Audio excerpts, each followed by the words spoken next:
स्वागत है आपका current affair channel Chhattisgarh today में। आज हम 6 से 7 नवंबर के महत्वपूर्ण छत्तीसगढ़ करंट अफेयर प्रश्नों को हल करेंगे।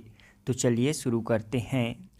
हमारा पहला प्रश्न है, छत्तीसगढ़ राज्य में आयोजित राष्ट्रीय आदिवासी नृत्य महोत्सव 2022 के तहत फसल कटाई के अवसर पर किए जाने वाले नृत्य में प्रथम स्थान किस राज्य ने प्राप्त किया है? इसका राइट आंसर है ऑप्शन बी, छत्तीसगढ़ राज्य ने।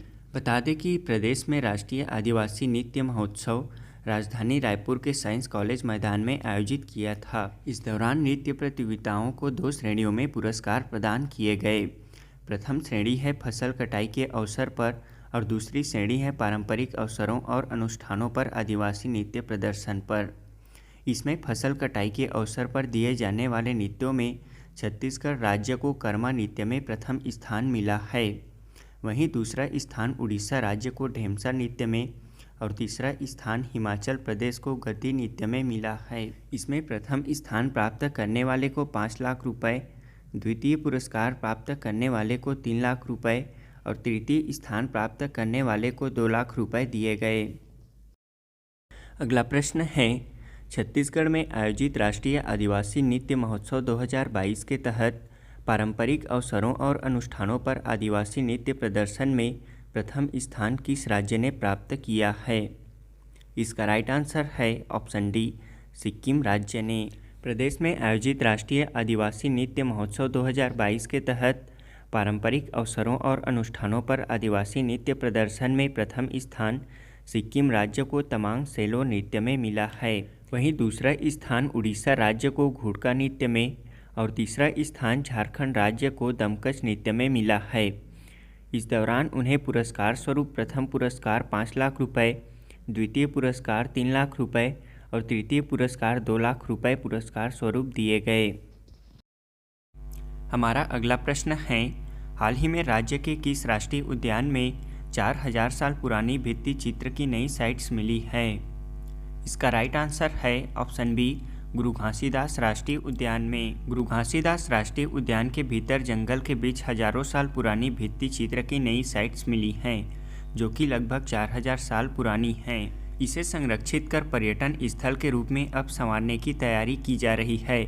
ऐसा अनुमान है कि चूने और जंगली जानवरों के खून को मिलाकर यहाँ भित्ति चित्र बनाए गए हैं। ये भित्ति चित्र कोरिया जिला के बैकुंठपुर स्थित गुरु घासीदास राष्ट्रीय उद्यान के जनकपुर एरिया में स्थित है। कमेंट में बताएं कि गुरु घासीदास राष्ट्रीय उद्यान की स्थापना कब हुई थी।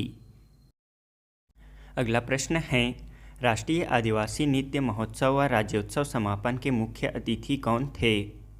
इसका राइट आंसर है ऑप्शन बी, हेमंत सोरेन। बता दें कि छत्तीसगढ़ राज्य स्थापना दिवस पर आयोजित 3 दिवसीय राष्ट्रीय आदिवासी नृत्य महोत्सव व राज्योत्सव का समापन समारोह 3 नवंबर को राजधानी रायपुर के साइंस कॉलेज मैदान में झारखंड के मुख्यमंत्री हेमंत सोरेन के मुख्य आतिथ्य व छत्तीसगढ़ के मुख्यमंत्री भूपेश बघेल की अध्यक्षता में संपन्न हुआ। 3 नवंबर तक चलने वाले इस महोत्सव में देश के सभी राज्यों, केंद्र शासित प्रदेशों सहित 10 देशों के जनजातीय कलाकार अपनी कला और संस्कृति की प्रस्तुति दिए। अगला प्रश्न है, हाल ही में मुख्यमंत्री भूपेश बघेल ने डांड पानी वृहद परियोजना की घोषणा की है। यह परियोजना राज्य के किस जिले में विकसित की जाएगी? इसका राइट आंसर है ऑप्शन डी, जशपुर जिले में। हाल ही में मुख्यमंत्री भूपेश बघेल ने डांड पानी वृहद परियोजना की घोषणा की है। यह सिंचाई परियोजना 1600 करोड़ रुपए की लागत से जशपुर जिले में ईब नदी पर विकसित की जाएगी। यह परियोजना जशपुर जिले के कुनकुरी ब्लॉक के अंतर्गत वृहद बांध के रूप में विकसित होगा। जशपुर जिला मुख्यालय से 50 किलोमीटर व कुनकुरी से 6 किलोमीटर की दूरी पर बड़ा बांध बनाया जाना है। यह जिले की सबसे बड़ी जलाशय परियोजना है। इस परियोजना के पूरे होने के बाद किसानों को सिंचाई सुविधा का लाभ मिलेगा, बल्कि इस बांध से 5 मेगावाट बिजली का उत्पादन भी प्रस्तावित किया गया है। हमारा अगला प्रश्न है, छत्तीसगढ़ राज्य अलंकरण 2022 के तहत ठाकुर प्यारेलाल सिंह सम्मान से किसे सम्मानित किया गया है? इसका राइट आंसर है ऑप्शन बी, अशोक अग्रवाल को। बता दें कि ठाकुर प्यारेलाल सिंह सम्मान सहकारिता के क्षेत्र में दिया जाने वाला पुरस्कार है। ठाकुर प्यारेलाल सिंह राज्य के सहकारिता आंदोलन और मजदूर आंदोलन के जन्मदाता हैं। उनका जन्म राजनांदगांव जिले के दैहान गांव में हुआ था। उन्होंने सन 1909 में राजनांदगांव जिले में सरस्वती पुस्तकालय की स्थापना की थी। वहीं सन 1920 में 36 दिनों तक चलने वाले बीएनसी मिल मजदूर हड़ताल का नेतृत्व भी किया था और 1930 में पट्टा मत लो आंदोलन तथा लगान मत दो आंदोलन भी चलाया। वे राज्य के प्रथम मजदूर संघ के नेता थे। अगला प्रश्न है, छत्तीसगढ़ राज्य अलंकरण 2022 के तहत यति यतनलाल सम्मान से किसे सम्मानित किया गया है? इसका राइट आंसर है ऑप्शन डी, मदन मोहन गौशाला खरसिया को।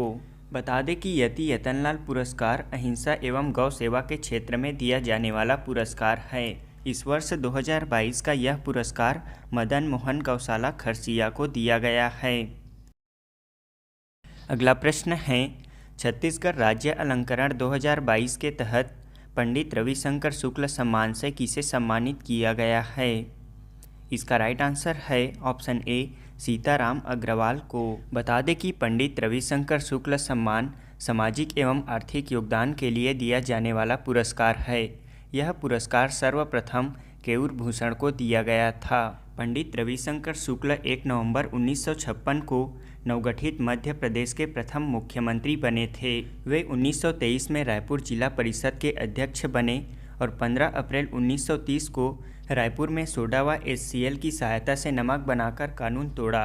वे 1932 में द्वितीय सविनय अवज्ञा आंदोलन के प्रथम डिटेक्टर बने थे तथा 1940 में छत्तीसगढ़ के प्रथम व्यक्तिगृह सत्याग्रही बनने का श्रेय प्राप्त हुआ और 1951 में उन्होंने रायपुर से महाकौशल नामक दैनिक पत्रिका का प्रकाशन भी किया। छत्तीसगढ़ राज्य अलंकरण 2022 के तहत मिनीमाता सम्मान से किसे सम्मानित किया गया है? इसका राइट आंसर है ऑप्शन डी, डॉक्टर श्रीमती मीरा शुक्ला को। अगला प्रश्न है, छत्तीसगढ़ राज्य अलंकरण 2022 के तहत श्रीमती बिलासाबाई केवटिन मत्स्य विकास पुरस्कार से किसे सम्मानित किया गया है? इसका राइट आंसर है ऑप्शन सी, श्रीमती रूपचंद धीवर को। अगला प्रश्न है, छत्तीसगढ़ राज्य अलंकरण 2022 के तहत डॉक्टर खूबचंद बघेल सम्मान से किसे सम्मानित किया गया है? इसका राइट आंसर है ऑप्शन बी, श्री खेदूराम बंजारे को। अगला प्रश्न है, छत्तीसगढ़ राज्य अलंकरण 2022 के तहत शहीद वीर नारायण सिंह सम्मान से किसे सम्मानित किया गया है? इसका राइट आंसर है ऑप्शन बी, श्री नारायण मरकाम को। अगला प्रश्न है, छत्तीसगढ़ राज्य अलंकरण 2022 के तहत गुंडाधुर सम्मान से किसे सम्मानित किया गया है? इसका राइट आंसर है ऑप्शन डी, श्री अमितेश मिश्रा को। अगला प्रश्न है, मुख्यमंत्री श्री भूपेश बघेल ने राजधानी रायपुर में आयोजित राज्योत्सव एवं राष्ट्रीय आदिवासी नृत्य महोत्सव में कपड़े पर टाइपोग्राफ आर्ट बनवाए गए अपने स्केच का अनावरण किया। यह टाइपोग्राफ किनके द्वारा बनाया गया था? इसका राइट आंसर है ऑप्शन सी, श्रीमती अनन्या ठाकुर के द्वारा। अगला प्रश्न है, मुख्यमंत्री भूपेश बघेल ने प्रदेश के किस स्थान में छत्तीसगढ़ महतारी की 11 फीट ऊंची कांस्य प्रतिमा का अनावरण किया है? इसका राइट आंसर है ऑप्शन डी, रायपुर के कलेक्ट्रेट चौक में। अगला प्रश्न है, हाल ही में किस राज्य सरकार ने राष्ट्रीय स्तर के सिकल सेल रिसर्च सेंटर की स्थापना करने की घोषणा की है? इसका राइट आंसर है ऑप्शन बी, छत्तीसगढ़ सरकार ने। अब हम पिछले क्विज का आंसर जान लेते हैं। पहला प्रश्न है, भारत के किस शहर को वर्ष 2022-23 के लिए शंघाई सहयोग संगठन की पहली पर्यटन और सांस्कृतिक राजधानी के रूप में नामित किया गया है? इसका राइट आंसर है ऑप्शन डी, वाराणसी को। देश की आध्यात्मिक राजधानी कहे जाने वाली वाराणसी गंगा नदी के तट पर स्थित है। मंदिरों के शहर जैसे उपनाम से सुशोभित इस नगरी में ज्योतिर्लिंग काशी विश्वनाथ सहित लगभग 2000 मंदिर स्थित हैं। स्वयं से संपन्न वाराणसी नगरी को हाल ही में SCO यानी शंघाई सहयोग संगठन के वार्षिक बैठक के दौरान वर्ष 2022-23 की SCO पर्यटन और सांस्कृतिक राजधानी के रूप में चुना गया है। अगला प्रश्न है, भारत के पहले लिथियम सेल उत्पादन संयंत्र का उद्घाटन कहाँ किया गया है? इसका राइट आंसर है ऑप्शन ए, तिरुपति में। लिथियम सेल आयन सेल निर्माण संयंत्र चेन्नई स्थित मुनोथ इंडस्ट्रीज लिमिटेड द्वारा आंध्र प्रदेश के तिरुपति में स्थापित किया गया है। अगला प्रश्न है, भारत का पहला स्वच्छ सुजल प्रदेश कौन बना है? इसका राइट आंसर है ऑप्शन डी, अंडमान निकोबार द्वीप समूह। अंडमान निकोबार द्वीप समूह भारत का पहला स्वच्छ सुजल प्रदेश बन गया है। इसका मतलब अंडमान और निकोबार द्वीप समूह के सभी गांवों को हर घर हर जल सुविधा और खुले में शौच से मुक्त घोषित किया गया है। अगला प्रश्न है, विश्व शांति दिवस 2022 कब मनाया गया है? इसका राइट आंसर है ऑप्शन ए, 21 सितंबर को। प्रत्येक वर्ष 21 सितंबर को विश्व भर में अंतर्राष्ट्रीय शांति दिवस मनाया जाता है। बता दें कि संयुक्त राष्ट्र महासभा ने इसे अहिंसा और संघर्ष विराम के माध्यम से शांति के आदर्शों को मजबूत करने के लिए समर्पित दिन के रूप में घोषित किया है। अगला प्रश्न है, किस भारतीय महिला वैज्ञानिक को फ्रांस के सर्वोच्च नागरिक पुरस्कार Knight of the Legion of Honour से सम्मानित किया गया है? इसका राइट आंसर है option B, doctor Swati Piramal को। बता दें कि देश की प्रमुख वैज्ञानिक एवं उद्योगपति डॉक्टर स्वामी पीरामल को कारोबार एवं उद्योग, विज्ञान और चिकित्सा के क्षेत्र में उनके योगदान के लिए फ्रांस के सर्वोच्च नागरिक पुरस्कार से सम्मानित किया गया है। फ्रांस की विदेश एवं यूरोपीय मामलों की मंत्री कैथरीन कोलोन ने भारत की अपनी यात्रा के दौरान डॉक्टर पीरामल को फ्रांस के सर्वोच्च नागरिक सम्मान Knight of the Legion of Honour से सम्मानित किया।